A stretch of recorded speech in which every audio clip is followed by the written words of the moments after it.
Hi, hello everyone. Welcome to my channel Srishti Tutorial for Maths. Karnataka ಟಿಇಟಿಯ 2025ರ exam ನ preparation ಅಲ್ಲಿ ಇರತಕ್ಕಂತವರಿಗೆ ಪೇಪರ್ 1 ಮತ್ತೆ ಪೇಪರ್ 2 ನಲ್ಲಿ ಮ್ಯಾಥ್ಸ್ ಕ್ವೆಶ್ಚನ್ಸ್ ಹೇಗೆ ಬರ್ತವೆ ಅಂತಕ್ಕಂಥದ್ದನ್ನ ಕೆಲವು ಮಾಡೆಲ್ ಕ್ವೆಶ್ಚನ್ಸ್ ಅನ್ನ ನಾನು ಇವತ್ತಿನ ದಿನ ನಿಮ್ ಜೊತೆ ಹಂಚಿಕೊಳ್ತಾ ಇದ್ದೀನಿ. ಸೊ ಬನ್ನಿ ಕ್ಲಾಸ್ ಶುರು ಮಾಡೋಣ. ಸೊ 96ನೇ ಕ್ವೆಶ್ಚನ್ ಹೇಳುತ್ತೆ, ದತ್ತ ಚಿತ್ರದಲ್ಲಿ AB is parallel to CD, angle PAB is equal to 132 degree, angle CPA is equal to 148 degree ಆದಾಗ BCDU ಅಂತ ಕೇಳಿದರು. ಓಕೆನಾ? ECDU ಅಂತ ಕೇಳಿದ್ದಾರೆ.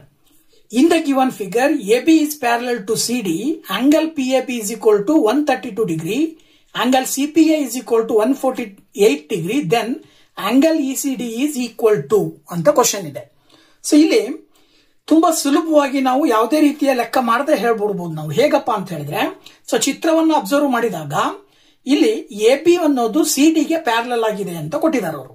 ಹಾಗೇನೆ ಇಲ್ಲಿ PQ ನ ರಿಲೇಷನ್ ಹೇಗಿರುತ್ತೆ ಅಂದ್ರೆ AP ಮತ್ತೆ PQ ಪ್ಯಾರಲಲ್ ಆಗಿದೆ. ಹೇಗೆ ಹೇಳ್ಬೋದು ಅಂತ ಹೇಳಿದ್ರೆ, ಇಲ್ಲಿ ಇದು 132 ಡಿಗ್ರಿ ಇದೆ. ಈ ಎರಡು ಕೋನಗಳ ಮೊತ್ತ 180 ಡಿಗ್ರಿ ಬರಬೇಕು. ಸೊ 180 ಡಿಗ್ರಿ ಬರಬೇಕು ಅಂದ್ರೆ 180 ಡಿಗ್ರಿನಲ್ಲಿ 132 ಡಿಗ್ರಿಯನ್ನ ಕಳೆದ್ರೆ 48 ಡಿಗ್ರಿ ಬರುತ್ತೆ. ಅಂದ್ರೆ ಇದು ಎಷ್ಟಿರುತ್ತೆ ಅಂದ್ರೆ 48 ಡಿಗ್ರಿ ಇರುತ್ತೆ. ಓಕೆನಾ? ಸೊ ಇದು 48 ಡಿಗ್ರಿ ಇದೆ ಅಂತ ಅಂದಾಗ ಒಟ್ಟು ಸೇರಿದ ಇವೆರಡನ್ನ ಸೇರಿದಾಗ ಎಷ್ಟು ಬರುತ್ತೆ? 180 ಡಿಗ್ರಿ ಬರುತ್ತೆ. ಸೊ ಇವೆರಡರ ಕೋನ 180 ಡಿಗ್ರಿ ಇದೆ ಅಂದ್ರೆ ಇದು 148 ಡಿಗ್ರಿ ಇದೆಯಲ್ವಾ? ಸೊ ಇವೆರಡರ ಕೋನ ಕೂಡಿದ್ರೆ ಎಷ್ಟು ಬರುತ್ತೆ? 180 ಡಿಗ್ರಿ ಬರುತ್ತೆ. ಹಾಗಾದಾಗ ಇಲ್ಲಿ ಮತ್ತೆ 180 ಡಿಗ್ರಿನಲ್ಲಿ 148 ಡಿಗ್ರಿಯನ್ನ ಕಳೆದ್ರೆ ಎಷ್ಟು ಬರುತ್ತೆ? 32 ಡಿಗ್ರಿ ಬರುತ್ತೆ. ಓಕೆನಾ? ಸೊ ಇದು 32 ಡಿಗ್ರಿ ಬರ್ತಾ ಇದೆ ಅಂದ್ರೆ ಇನ್ನ ಈ ಕೋನ ಎಷ್ಟು ಬರುತ್ತೆ? ಇದು PCE ಅಂತಕ್ಕಂಥದ್ದು ಒಂದು ಸರಳ ರೇಖೆ ಅಂತ ತಗೊಂಡಾಗ ಈ ಎರಡು ಕೋನಗಳ ಮೊತ್ತ 180 ಡಿಗ್ರಿ ಬರುತ್ತೆ. ಆ 180 ಡಿಗ್ರಿನಲ್ಲಿ 32 ಡಿಗ್ರಿಯನ್ನ ಕಳೆದಾಗ ನಮಗೆ ಎಷ್ಟು ಬರುತ್ತೆ?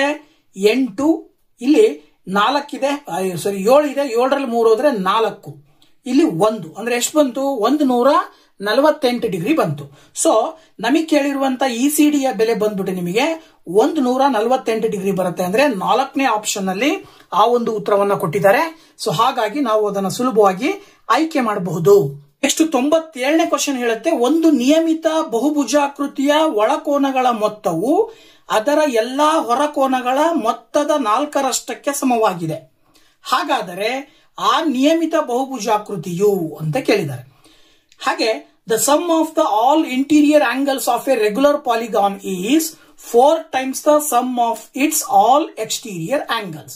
The regular polygon is ಅಂತ ಕೇಳಿದ್ದಾರೆ. ಅಂದ್ರೆ ಇಲ್ಲಿ ಅವ್ರು ಹೇಳ್ತಾ ಇರೋದು ಏನಪ್ಪಾ ಅಂದ್ರೆ, ಇಂಟೀರಿಯರ್ ಆಂಗಲ್ಸ್ ಗಳ ಮೊತ್ತ ಉಳಿದೆಲ್ಲ ಹೊರ ಎಕ್ಸ್ಟೀರಿಯರ್ ಆಂಗಲ್ಸ್ ಗಳ ಮೊತ್ತದ 4ರಷ್ಟಿರುತ್ತೆ ಅಂತ ಕೊಟ್ಟಿದ್ದಾರೆ. ಸೊ ನಮಗೆ ಇಂಟೀರಿಯರ್ ಆಂಗಲ್ಸ್ ಗಳ ಮೊತ್ತವನ್ನ ಕಂಡುಹಿಡಿಯಲಿಕ್ಕೆ ಸೂತ್ರ ಬರುತ್ತೆ.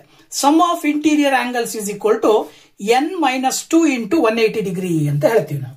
ಆದ್ರೆ ಅವ್ರು ಹೇಳ್ತಾರೆ sum of interior angles is equal to 4 into sum of exterior angles ಅಂತ ಗಿವನ್ ಕೊಟ್ಟಿದ್ದಾರೆ. ಆಗ ಈ ಸೂತ್ರವನ್ನ ಇಲ್ಲಿ ಬರ್ಕೊಂಡ್ರೆ n ಇಂಟು ಈ 180 ನ ಆ ಕಡೆ ಕಳಿಸಿದಾಗ ಡಿವೈಡೆಡ್ ಬೈ 180 ಆಗುತ್ತೆ. So 4 into sum of exterior angle ನ ಮೊತ್ತ ನಮಗೆ ಗೊತ್ತಿದೆ. Sum of exterior angle is always equal to 360 degree. So that ಇಲ್ಲಿ 360 ಅಂತ ಹಾಕೊಂಡ್ರೆ ಈಗ ನಾವು ಇದಿಷ್ಟನ್ನ ಭಾಗಾಕಾರ ಮಾಡೋದಾದ್ರೆ 18 2 36 ಬರುತ್ತೆ. ಓಕೆ, ಇನ್ನ 4 ಇಂಟು 2 ಗುಣಾಕಾರ ಮಾಡಿದ್ರೆ 8 ಬರುತ್ತೆ. -2 ಆ ಕಡೆ ಕಳಿಸಿದ್ರೆ +2 ಆಗುತ್ತೆ. ಸೊ 8ಕ್ಕೆ 2 ಕೂಡಿದ್ರೆ ನಮಗೆ ಎಷ್ಟು ಬರ್ತಾ ಇದೆ? 10 ಬರ್ತಾ ಇದೆ. ಸೊ 10 ಬರ್ತಾ ಇದೆ ಅಂತ ಹೇಳಿದ್ರೆ ಅದರ ಅರ್ಥ ಆ ಒಂದು ಪಾಲಿಗಾನ್ ಏನಾಗಿರುತ್ತೆ? ಡೇಕಾಗಾನ್ ಆಗಿರುತ್ತೆ. ಅಂದ್ರೆ 10 ಬಾಹುಗಳನ್ನ ಹೊಂದಿರುವ ಆಕೃತಿಗೆ ನಾವು, ಅಥವಾ ಆ ಒಂದು ಬಹುಭುಜಾಕೃತಿಗೆ ಏನಂತ ಕರಿತೀವಿ? ದಶಭುಜಾಕೃತಿ ಅಥವಾ ಡೇಕಾಗಾನ್ ಅಂತ ಹೇಳ್ತೀವಿ. ಸೊ ದಟ್ ಇಲ್ಲಿ ನಿಮಗೆ ಕೊಟ್ಟಿರ್ತಕ್ಕಂತಹ ಒಂದು ಕ್ವಶನ್ಗೆ ಡೇಕಾಗಾನ್ ಅಥವಾ ದಶಭುಜಾಕೃತಿ ಅಂತಕ್ಕಂಥ ಉತ್ತರವನ್ನ ಆಯ್ಕೆ ಮಾಡಬೇಕಾಗತ್ತೆ. ಇಷ್ಟು 98ನೇ ಕ್ವಶನ್ ಹೇಳುತ್ತೆ, ಎರಡು ಪೂರ್ಣಾಂಕಗಳ ನಡುವಿನ ವ್ಯತ್ಯಾಸವು 66 ಆಗಿದ್ದು ಅವುಗಳ ನಡುವಿನ ಅನುಪಾತ 2:5 ಆದಾಗ ಆ ಸಂಖ್ಯೆಗಳು. The difference between two whole numbers is 66. The ratio of the two numbers is 2:5. The two numbers are ಅಂತ ಕೊಟ್ಟಿದ್ದಾರೆ. ತುಂಬಾ ಸಿಂಪಲ್, ಎರಡು ಸಂಖ್ಯೆಗಳಿದ್ದಾವೆ. ಆ ಎರಡು ಸಂಖ್ಯೆಗಳ ಅನುಪಾತ 2:5 ಆ ಎರಡೂ ಸಂಖ್ಯೆಗಳನ್ನ ಒಂದರಲ್ಲಿ ಒಂದನ್ನ ಕಳೆದಾಗ 66 ಬರುತ್ತೆ. ಹಾಗಾದ್ರೆ ಆ ಎರಡು ಸಂಖ್ಯೆಗಳು ಯಾವುವು? ನೋಡಿ, ಕೊಟ್ಟಿರುವಂತಹ ಅನುಪಾತವನ್ನ 2:5 ನಾವು 2x ಮತ್ತೆ 5x ಅಂತ ತಗೊಂಡ್ರೆ ಇವೆರಡರ ಮಧ್ಯೆ ಇರುವ ಡಿಫರೆನ್ಸ್ 66 ಅಂತ ಕೊಟ್ಟಿದ್ದಾರೆ. ಅಂದ್ರೆ 5x ಮೈನಸ್ 2x ಅಂತ ತಗೊಂಡ್ರೆ 5ರಲ್ಲಿ 2 ಕಳೆದ್ರೆ 3 ಬರುತ್ತೆ. ಇನ್ನು ನೆಕ್ಸ್ಟ್ ಸ್ಟೆಪ್ ಅಲ್ಲಿ ಈ 3 ಈಕ್ವಲ್ ಇಂದ ಆ ಕಡೆ ಕಳಿಸಿದ್ರೆ ಡಿವೈಡೆಡ್ ಬೈ 3 ಆಗುತ್ತೆ. ಸೊ 3ರಿಂದ 66 ನಾವು ಭಾಗಾಕಾರ ಮಾಡಿದ್ರೆ ಎಷ್ಟು ಬರುತ್ತೆ? 22 ಬರುತ್ತೆ. ಓಕೆನಾ? ಎಕ್ಸ್ ನ ಬೆಲೆ 22. ಹಾಗಾದ್ರೆ ಅನುಪಾತವನ್ನ ಕೊಟ್ಟಿರೋದ್ರಿಂದ ಮೊದಲನೇ ನಂಬರ್ 2x ಅಂತ ತಗೊಂಡಿದೀವಿ ಅಂದಾಗ 2 × 22 ಮಾಡಿದ್ರೆ 44 ಬರುತ್ತೆ, ಒಂದನೇ ಸಂಖ್ಯೆ. ಇನ್ನ ಎರಡನೇ ನಂಬರ್ 5 ಇದೆ ಅಂತ ಹೇಳಿ ನಾವು 5x ಅಂತ ತಗೊಂಡಿದೀವಿ. ಅದರ ಬೆಲೆ ಏನ್ ಬರುತ್ತೆ ಅಂದ್ರೆ 5 × x ನ ಬೆಲೆ 22 ಹಾಕಿದಾಗ 5 2 10, 5 2 10 1 11 ಅಂದ್ರೆ 110. ಅಂದ್ರೆ ಅಲ್ಲಿಗೆ ಆ ಎರಡು ಸಂಖ್ಯೆಗಳು ಅಂದ್ರೆ ಯಾವ್ಯಾವಪ್ಪ ಅಂದ್ರೆ ಒಂದು 44, ಇನ್ನೊಂದು 110. ಹಾಗಾಗಿ ಒಂದನೇ ಆಪ್ಷನ್ ಅಲ್ಲಿ ಆ ಒಂದು ಉತ್ತರ ಇದೆ. ಸೊ ನಾವು ಆ ಒಂದು ಆನ್ಸರ್ ನ ಸೆಲೆಕ್ಟ್ ಮಾಡಬೇಕಾಗತ್ತೆ. 99th ಕ್ವಶನ್ ಹೇಳುತ್ತೆ, ಅನಿತಾಳ ಈಗಿನ ವಯಸ್ಸು ಅವಳ ತಂದೆಯ ಈಗಿನ ವಯಸ್ಸಿನ 1/3 4 ವರ್ಷಗಳ ನಂತರ ಅವರ ವಯಸ್ಸಿನ ಮೊತ್ತವು ಅಂತ ಕೇಳಿದ್ದಾರೆ. The present age of Anita is 1/3 of her father's present age. After 4 years, the sum of their ages will be 60 years. The present age of Anita is ಅಂತ ಕೇಳಿದ್ದಾರೆ. ತುಂಬಾ ಸುಲಭವಾಗಿರ್ತಕ್ಕಂಥದ್ದು. ತಂದೆಯ ವಯಸ್ಸಿನ 1/3 ಅನಿತಾಳ ವಯಸ್ಸಿದೆ. 4 ವರ್ಷಗಳ ನಂತರ ಅವರಿಬ್ಬರ ವಯಸ್ಸಿನ ಮೊತ್ತ ಬಂದ್ಬಿಟ್ಟು 60 ವರ್ಷ ಆಗುತ್ತೆ. ಹಾಗಿದ್ರೆ ಅದರಲ್ಲಿ ಅನಿತಾಳ ವಯಸ್ಸು ಎಷ್ಟು ಅಂತ ಕೇಳಿದ್ದಾರೆ. ನೋಡಿ, ಇಲ್ಲಿ ಪ್ರೆಸೆಂಟ್ ಏಜ್ ಆಫ್ ಅನಿತಾಸ್ ಫಾದರ್ ನಾನು ಎಕ್ಸ್ ಅಂತ ತಗೊಳ್ತೀನಿ. ಅಂದ್ರೆ ಅನಿತಾಳ ತಂದೆಯ ವಯಸ್ಸು ಎಕ್ಸ್ ಆಗಿರ್ಲಿ, ಈಗಿನ ವಯಸ್ಸು. ಹಾಗೇನೆ ಆಗ ಅನಿತಾಳ ವಯಸ್ಸು ಏನಾಗುತ್ತೆ? 1/3x ಆಗುತ್ತೆ. ಯಾಕೆ ಅಂದ್ರೆ ತಂದೆಯ 1/3 ಅನಿತಾಳ ವಯಸ್ಸು ಅಂತ ಕೊಟ್ಟಿರೋದ್ರಿಂದ. ಇನ್ನ ಅನಿತಾಳ ಈಗಿನ ವಯಸ್ಸು 1/3x ಆಯ್ತಲ್ವಾ? 4 ವರ್ಷಗಳ ನಂತರ ತಂದೆಯ ವಯಸ್ಸು ಎಕ್ಸ್ ಇತ್ತಲ್ವಾ, ಅದಕ್ಕೆ 4 ವರ್ಷ ಸೇರಿಸಿದ್ರೆ x+4 ಆಯ್ತು. ಇದು ತಂದೆಯ ವಯಸ್ಸು. ಪ್ಲಸ್ ಅನಿತಾಳ ವಯಸ್ಸು ಈಗ 3/1x ಇದೆ ಅಂದ್ರೆ ಅದಕ್ಕೆ +4 ಸೇರಿಸಿದ್ರೆ 1/3 × x +4.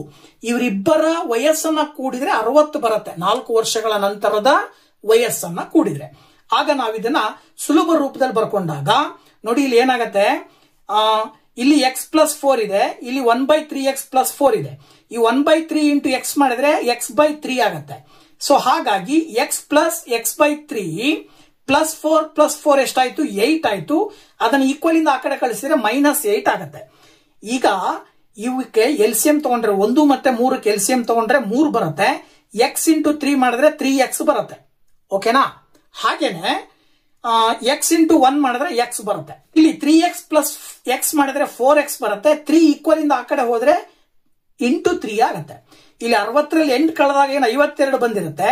ಆ 52ಅನ್ನ × 3 ಅಂತ ಬರ್ಕೊಂಡು x ಪಕ್ಕ ಇರುವಂತಹ ಕೋಎಫಿಷಿಯಂಟ್ 4ಅನ್ನ ಈಕ್ವಲ್ ಇಂದ ಆ ಕಡೆ ಕಳಿಸಿದ್ರೆ ಡಿವೈಡೆಡ್ ಬೈ 4 ಆಗುತ್ತೆ.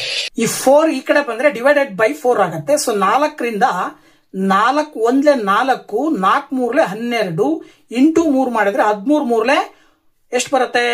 39 ಬರುತ್ತೆ. ಈಗ ಈ 39 ಅನ್ನೋದು ತಂದೆಯ ವಯಸ್ಸು. ಮಗಳ ವಯಸ್ಸು ಏನಾಗಿರುತ್ತೆ? ಇದರ 1/3 ಇರುತ್ತೆ ಅನಿತಾಳ ವಯಸ್ಸು. ಹಾಗಾಗಿ 1/3 × x ಅಂತ ತಗೊಂಡ್ರೆ ಇಲ್ಲಿ 39 ಬಂತು ಅಂದ್ರೆ 3ರಿಂದ 39 ಬಾಗಿಸಿದ್ರೆ 3 1 3 3 ಎಷ್ಟು ಬರ್ತಾ ಇದೆ? 13 ವರ್ಷ ಬರ್ತಾ ಇದೆ. ಸೊ ಹಾಗಾಗಿ ಎರಡನೇ ಆಪ್ಷನ್ ಅಲ್ಲಿ ಇರ್ತಕ್ಕಂಥ ಉತ್ತರವನ್ನ ನಾವು ಆಯ್ಕೆ ಮಾಡಬೇಕಾಗತ್ತೆ. ನೆಕ್ಸ್ಟ್ 101ನೇ ಕ್ವಶನ್ ಏನ್ ಹೇಳುತ್ತೆ ಅಂದ್ರೆ, ಕೊಟ್ಟಿರುವ ಚಿತ್ರದಲ್ಲಿ PQRS ಒಂದು ತ್ರಾಪಿಜ್ಯ ಮತ್ತು SP is parallel to RQ. ಅಂದ್ರೆ SP ಮತ್ತೆ RQ ಅಂತಕ್ಕಂಥವೇನಿದಾವಲ್ಲ ಇವೆರಡು ಸಮಾಂತರದಲ್ಲಿ ಇದಾವೆ. ಹಾಗೆ SP is perpendicular to RS ಅಂತ ಹೇಳಿದ್ರೆ SP ಅನ್ನೋದು RS ಗೆ ಪರ್ಪೆಂಡಿಕ್ಯುಲರ್ ಆಗಿದೆ ಅಂದ್ರೆ 90 ಡಿಗ್ರಿ ಕೋನವನ್ನ ಹೊಂದಿದೆ. ಹಾಗೆ ಕೋನ RQP is equal to 120 degree, ಇದು 120 ಡಿಗ್ರಿ ಇರುತ್ತೆ. ಹಾಗಾದ್ರೆ ನೀವೇನ್ ಕಂಡುಹಿಡಿಬೇಕಂತೆ? ಕೋನ P ಮತ್ತೆ ಕೋನ R, ಈ ಕೋನವನ್ನ ಮತ್ತೆ ಈ ಕೋನವನ್ನ ಕಂಡುಹಿಡಿಬೇಕು. ನೋಡಿ, ತುಂಬಾ ಸುಲಭವಾಗಿ ಇಲ್ಲಿ ನಾವು ಲೆಕ್ಕ ಮಾಡಬಹುದು. ಇಲ್ಲಿ ಒಂದು ಕೋನ ಲಂಬ ಕೋನವಾಗಿದೆ, SP ಮತ್ತೆ QR ಎರಡೂ ಕೂಡ ಸಮಾಂತರದಲ್ಲಿದ್ದಾವೆ ಅಂದಾಗ ಇದರ ಎದುರುಗಡೆ ಇರುವ ಪಕ್ಕದಲ್ಲಿರುವ ಈ ಕೋನನು ಕೂಡ ಎಷ್ಟಿರುತ್ತೆ? 90 ಡಿಗ್ರಿ ಇರುತ್ತೆ. ಸೊ ಅಲ್ಲಿಗೆ R = 90 ಡಿಗ್ರಿ ಸಿಕ್ಬಿಡುತ್ತೆ ನಿಮಗೆ. ಇನ್ನ ಇದನ್ನ ಕಂಡುಹಿಡಿಯಬೇಕು ಅಂದ್ರೆ ಇದು ಒಂದು ಚತುರ್ಭುಜ ಆಗಿರೋದ್ರಿಂದ ಈ ಚತುರ್ಭುಜದ 4 ಕೋನಗಳ ಮೊತ್ತ 360 ಡಿಗ್ರಿ ಇರುತ್ತೆ.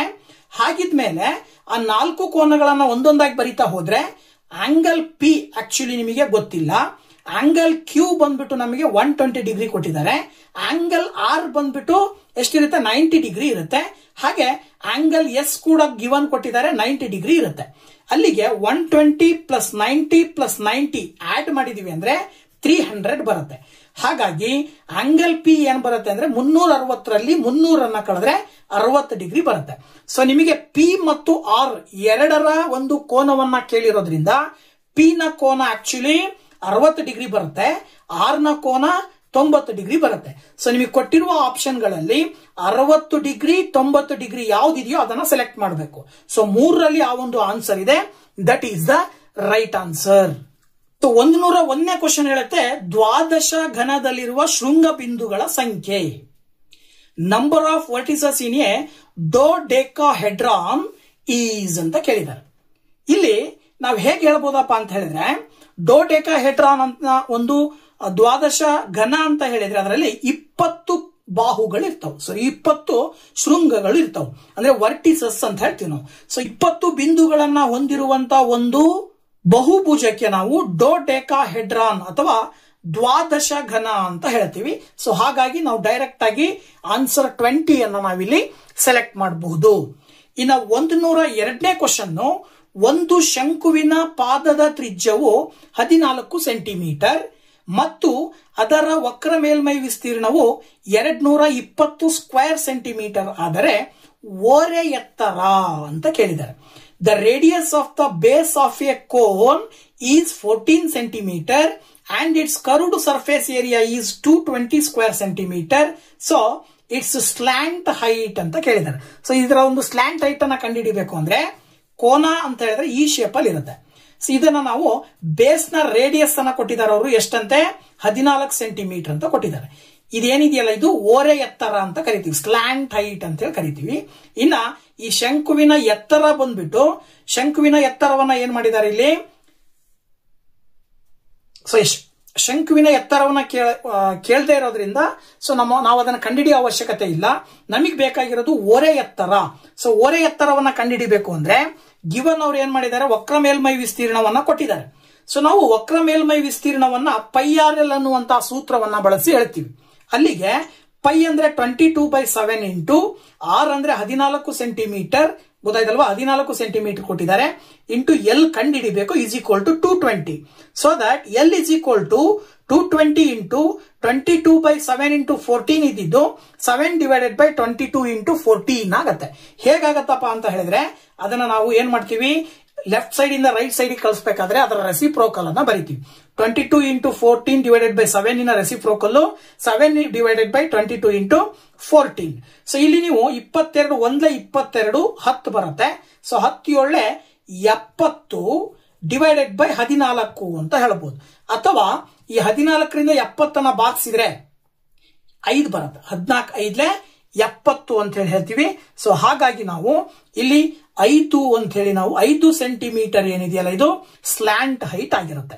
ಸೊ ಇಲ್ಲಿ ಆಪ್ಷನ್ ನಾನು ಬರ್ಕೊಂಡಿಲ್ಲ, ಬಟ್ ಅಲ್ಲಿ ಆಪ್ಷನ್ ಇದೆ. ಸೊ ದಟ್ 5 ಸೆಂಟಿಮೀಟರ್ ಅಂತಕ್ಕಂಥದ್ದನ್ನ ನಾವಿಲ್ಲಿ ಆನ್ಸರ್ ಅಂತ ಹೇಳಿ ಹೇಳಬಹುದು. ಸೊ ಇಲ್ಲಿವರೆಗೂ ವಿಡಿಯೋ ನೋಡಿದಕ್ಕೆ ತುಂಬಾ ಥ್ಯಾಂಕ್ಸ್. ಇದೇ ರೀತಿ ವಿಡಿಯೋಸ್ ನ ನೋಡ್ತಾ ಇರಿ, ಹಾಗೆ ಸಪೋರ್ಟ್ ಮಾಡಿ ಅಂತ ಹೇಳ್ತಾ thank you very much. Bye bye.